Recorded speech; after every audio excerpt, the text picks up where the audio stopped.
I need to spend $300, but I don't. I need to spend $140 on this motherboard. And I'm going to be honest with you, if you spend more money than $140 on a motherboard and you're not doing exotic cooling, I'm sorry, you just wasted a lot of money. Hey everyone, Steve here from Big Head Tech, and you see I have a big laundry list of things that I need in a motherboard. Things that are very premium features that can cost $200 and $300, if not more. However, that is not clearly the case because MSI is back on their whole TikTok method. I'm not talking about the app, I'm not talking about Intel, because they threw that away when they're on their fifth iteration of 14 nanometer plus. So, refresher, we have the B550 Tomahawk motherboard, revered as one of the greatest motherboards of its generation for a very solid VRM, good feature set, and only around $100. Then AMD made the X570 Gaming Edge Wi-Fi, which I had. It was personally the worst motherboard I've ever worked with. The VRMs on the 3900X with Precision Boost Overdrive hit over 110 degrees Celsius under load, and that was without overclocking. But guess what? They went tick, they went flop, and guess what? They ticked it back with, in my opinion, the best motherboard on the market. Not just from a pure value standpoint, but it delivers every feature you would want, and it has a robust enough VRM to support even a 5950X overclocked. Probably not with LN2, but everything else will be perfectly fine. Okay, let's go over all the features that are really important. First things first. No useless 8-pin and 4-pin, just the 8-pin. That's just frustrating. Why spend extra money on stuff that you don't need? Going across the top here, we have 2 fan headers, 3, 4, 5, 6, and 7. At least that's how many I've counted. Way more than I need. Okay, perfect.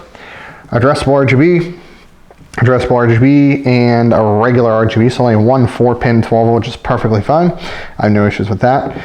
And actually, we have this is an LED switch, so this will turn on off physically, so that's good. And make sure I have 1, 2, 3, 4, 5, 6, 7. Oh, there's 8, so there's actually 2 down here. I missed that. We have 6 SATA 3 ports, so that's good. We have 2 M.2 spots, which is fantastic, and the little shield's always nice. This is it should be a 10+2 with doublers. This does actually have doublers. The doubler is the IR3598, and I believe they're running I think it's the 35201, IR35201 is the model on the actual VRM itself. And that's all fine and dandy, but there's a couple other really key features that I'm looking for. So this is running daisy chain topology 6-layer PCB, just so you know there. Front USB Type-C, and it looks like a USB port. It's not, trust me, it's Type-C, which is huge. My case has it, and it's honestly only mid-range MSI boards have it. Otherwise, you're gonna have to spend a lot of money. Now, let's see if I get this right. We have your PS2 combo port, which is always nice. BIOS flashback, 1, 2, 3, 4 USB 2s. To be honest, I'm not particularly thrilled about that.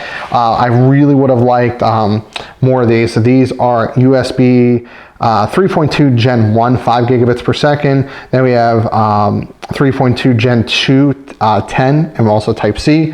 We have 7.1 surround, and I will link what the audio solution is there. This was $140, brand new from Amazon, shipped to my door. And some of the other features I was really interested in is a decent amount of space between here and here.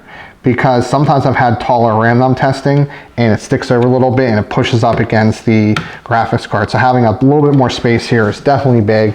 As you can see, the first expansion slot's taken up by this guy right here. We also have a decent amount of space up here. This VRM is not too tall, but I'm only running a 240mm AIO. And obviously it has, front USB 3. It has basically, we're done going over this because I just went over the whole board and all the great features about it.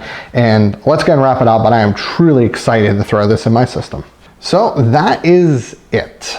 That is my overview of the MSI B550-A Pro. I'm really happy to see that we're seeing a lot of B550 boards under $150. In fact, I've seen a couple around 100 or less. And to be honest, if you're not going for a 5900X or 5950X, you might be able to get away with like what I have, like from ASRock, which my ASRock board's fine, to be 100% honest. I have no issues with it. But my ASRock board is missing a couple key features, and one of them being the fact that ASRock does not make NVIDIA cards. So I need to go with manufacturer made, both AMD and NVIDIA, depending on what card I end up with, and MSI happened to be it. Also, the main feature I was looking for, good VRM, front and rear USB Type-C, addressable RGB, and 2.5 gigabits per second Ethernet out. Those were like the main things I really needed in a board. And getting all that for $140 is just, that blows my mind. That is so many features, so much quality. It is listed as an A on the LTT forums for when it comes to VRM quality on AM4 motherboards. It, to me, honestly, with the exception of maybe not being quite as flashy as some of the other boards on the market, really tells me that if you're spending more money, and I'm not trying to offend anybody, you probably don't have a really good reason. I don't think there's really any features this is lacking necessarily, and it honestly is robust enough for any chip you're going to throw at it. And if you need something better, there's a good chance that you're not doing yourself justice by watching my content, because you're well and above the capabilities and stuff that I do. So if you want to buy this, I'm going to drop a link where I bought it from, which is Amazon, believe it or not. I bought it from Amazon for 140 bucks. I don't think it was on sale. Maybe it was. I don't know, but that's what it cost me. If you do buy, I do get a small commission, so do keep that in mind. Anything you buy at the Amazon store after you follow that link during that session.